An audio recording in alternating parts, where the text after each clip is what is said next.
Lagi soal perjuangan Bu Tifa kita hormati, tapi ini kalau dibiarkan ada satu presiden yang bisa berbahaya menurut saya gitu ya. Karena nanti disalahgunakan oleh pelaku-pelaku kejahatan berat lainnya, bahkan ini bisa menyebabkan bebas demi hukum. Kenapa? Karena kembali lagi penahanan itu terbatas di pengadilan negeri. Oke teman-teman, selamat datang di channel Narasi. Guys, di video kali ini saya membahas kembali terkait dengan Dr. Tifa. Waduh, Tifa. Di sini melihat daripada Dr. Tifa dengan alasan untuk hijrah. Ya, adalah mungkin intinya mundur dari penelitiannya. Tapi kan di sini terkait dengan pencemaran nama baik seseorang. Ya kan, dalam artian adalah Pak Jokowi. Ini kan harus selesai, intinya harus sidang pembuktian. Karena Pak Jokowi pun sudah siap. Karena kalau Pak Jokowi tidak hadir di persidangan, guys, itu akan menguntungkan pihak Roy Suryo dan Tifa. Akan merugikan Pak Jokowi yang difitnah itu. Ya kan? Maka, begitu Pak Jokowi hadir di persidangan, pasti akan membuktikan, guys, apa yang diminta oleh Roy Suryo dan Tifa ini, pembuktian ijazahnya. Pekan yang lalu, saya akan membawa dan menunjukkan ijazah dari SD, SMP, SMA, dan S1 yang saya miliki. Nah, gimana nih? Apakah Tifa dan Roy Suryo siap hadapi persidangan utama ini? Itu pertanyaannya.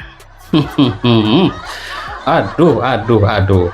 Oke guys, kita simak dalam sebuah perdebatan program interupsi yang dipandu oleh Ayah Nufus ya, dan juga Freddy Damanik. Di sini kan secara terbuka menantang pihak Dr. Tifa untuk tidak menghindar dan langsunglah membuktikan seluruh argumennya ya di sidang pokok perkara.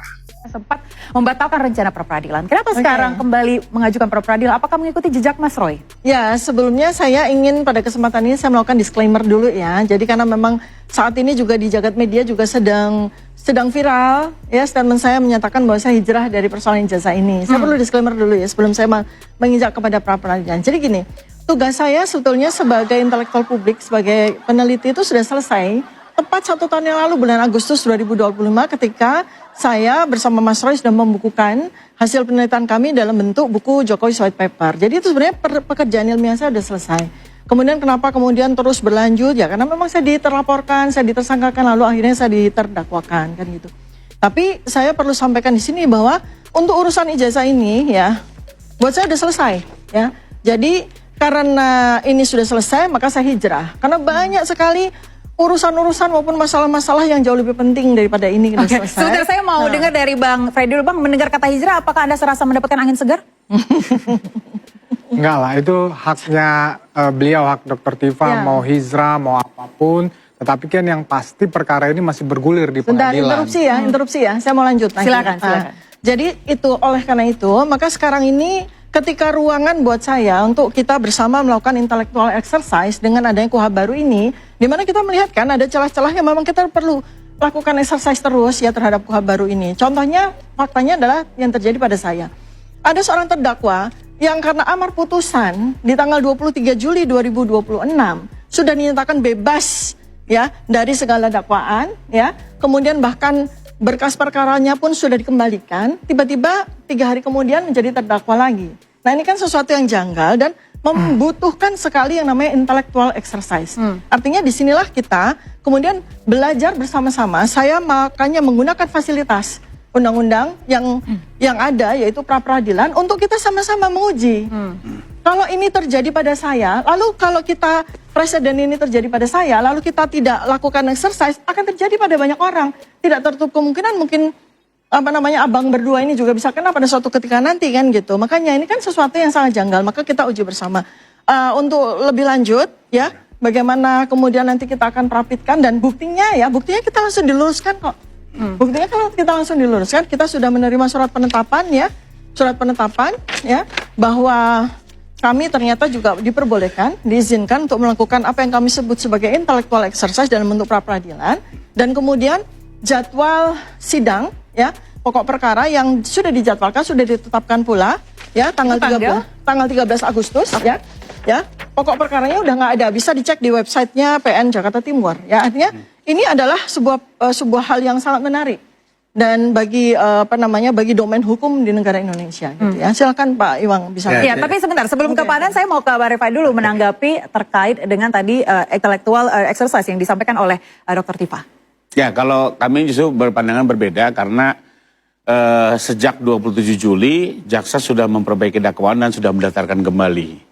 Artinya di 27 Juli barang ini sudah ada di persidangan. Lalu Bu Tifa mengajukan praper per 3 Agustus. Artinya praper ini diajukan manakala berkas sudah dalam persidangan. Bahkan sudah menetapkan juga hari sidang. Sementara di pasal 163 ayat 1 huruf G itu jelas, praper hanya dimungkinkan secara berulang di tahap penyidikan dan penuntutan jaksa. Di luar itu tidak bisa dilakukan. Sehingga kalau ini dilakukan, selain juga bertentangan dengan ketentuan KUHP yang ada, kedua ini praktek yang menurut saya juga harus menjadi perhatian seluruh stakeholder yang membangun KUHP. Karena kita bayangkan kalau ini bisa menjadi presiden ya, ini nanti perkara-perkara kejahatan extraordinary atau kejahatan-kejahatan berat lainnya yang biasanya dalam masa penahanan itu mereka bisa bebas demi hukum. Kok bisa? Jadi gini Mbak, pada saat jaksa melimpahkan berkas ke pengadilan, maka kewenangan penahanan ada di pengadilan. Dan pengadilan itu hanya bisa menahan 60 hari, 30 tambah 60, 90 hari. Jadi persidangan ini seharusnya diselesaikan dalam waktu 3 bulan. Karena masih dalam penahanan. Bayangkan kalau dilakukan pra-peradilan sementara barang ini sudah di pengadilan. Seperti kasus Pak Roy lah. Sebulan lebih nih, persidangan nggak masuk. Akibatnya apa? Setelah pra-per selesai, sebulan setengah baru masuk pokok perkara. Sebulan setengah itu nggak bakal selesai persidangan. Rata-rata 2-3 bulan. Akibatnya apa? Bisa bebas demi hukum. Pelaku-pelaku kejahatan berat.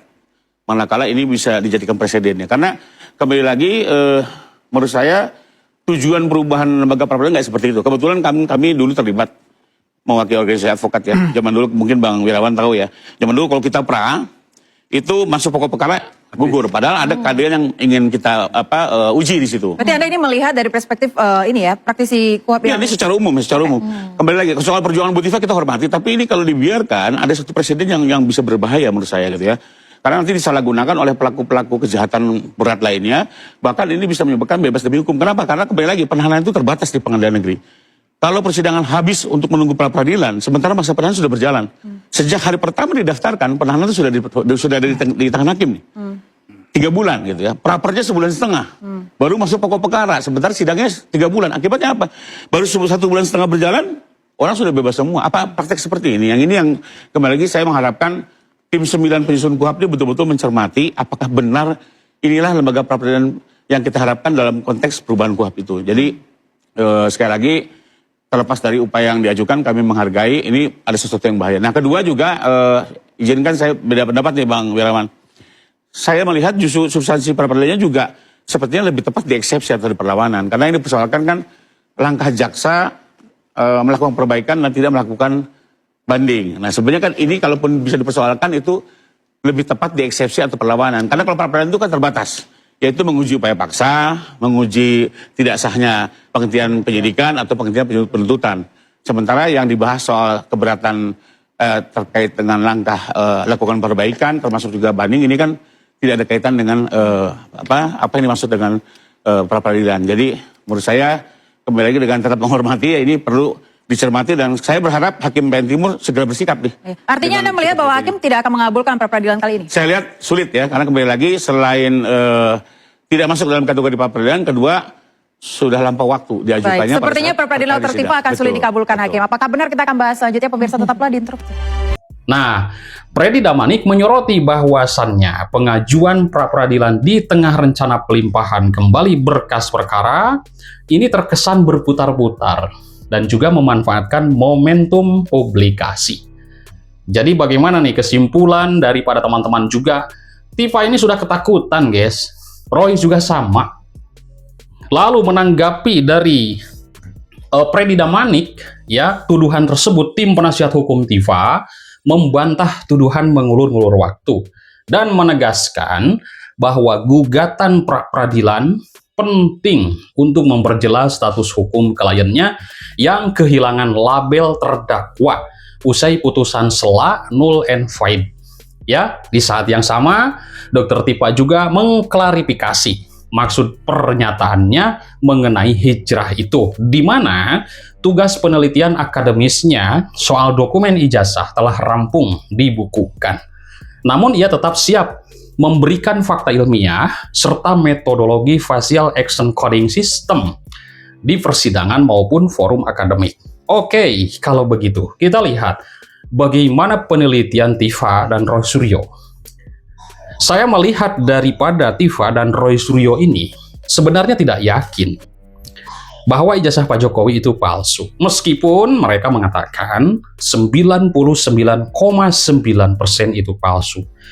Ya, yang diteliti fotokopi, ya kan? Dan itu pun dari medsos yang diposting Dian Sandi. Sedangkan belum pernah melihat ijazah Pak Jokowi. Tapi kenapa langsung menyimpulkan ijazah Pak Jokowi palsu? Sedangkan rektorat daripada UGM mengatakan itu Pak Jokowi alumni daripada Universitas Gadjah Mada dan ijazahnya sudah dikasihkan ke yang bersangkutan. Itu kuat banget, guys, dan dapat melemahkan Tifa dan Roy Suryo. Itu rektorat dari UGM loh yang ngomongkan begitu. Nah, lalu apa sih yang diinginkan oleh mereka Tifa dan Roy Suryo CS ini? Saya kira melihat di sini, ini sebenarnya bukan semata-mata penelitian. Tapi ini ada unsur-unsur tertentu. Ya, bisa saja dugaannya kebencian lah terhadap Pak Jokowi. Ingin menumbangkan lah Pak Jokowi, ya, sama Gibran juga. Ingin menumbangkan pemerintahannya, ya, ingin menumbangkan pemerintahan Pak Jokowi atau Gibran. Saya lihat seperti itu. Jadi bukan semata-mata meneliti ijazah. Kalau saya lihat, karena apa? Jejak digital tidak bisa dihapus, guys. Ya kan? Jejak digital sudah menempel di media sosial. Meskipun di take down pun yang punya, tapi kan tetap ada yang mendownloadnya, menyimpan sebagai arsip, bukti, ya. Dan Tifa mengatakan dan sering menghina Pak Jokowi bahwa Pak Jokowi adalah otaknya kecil, mari kita ketepelin aja. Ngapain coba ngomong kayak gitu Tifa ini? Ya kan? Ini kan sudah penghinaan, guys, dan ini sudah ada unsur pidananya. Makanya masalah ini harus diselesaikan dengan tuntas agar masyarakat mengetahui bagaimana sebenarnya kepintaran Tifa itu sampai mana sih yang mengaku ilmuwan, peneliti. Nah, ya kan? Kalau dijelaskan di sidang nanti, kan masyarakat akan mengetahui bagaimana kepintaran dia terkait penelitian. Kan begitu. Roy juga, kita akan tahu bagaimana kepintaran dia di persidangan terkait penelitian. Yang mengatakan 99,9% palsu. Yang diuji fotokopi di medsos, kok tiba-tiba mengatakan ijazah Pak Jokowi palsu? Inilah, guys, yang harus dituntaskan. Kita simak bersama bagaimana nanti penjelasan Tifa dan juga Roy Suryo di persidangan. Dan sampai mana keilmuan mereka, kita akan simak. Ya kan? Yang sudah membabi buta, menghina Pak Jokowi habis-habisan. Ini luar biasa, guys. Sedangkan kan Pak Jokowi ini sudah membangun bangsa ini, negara ini tuh 10 tahun. Lah, kenapa nggak dari dulu?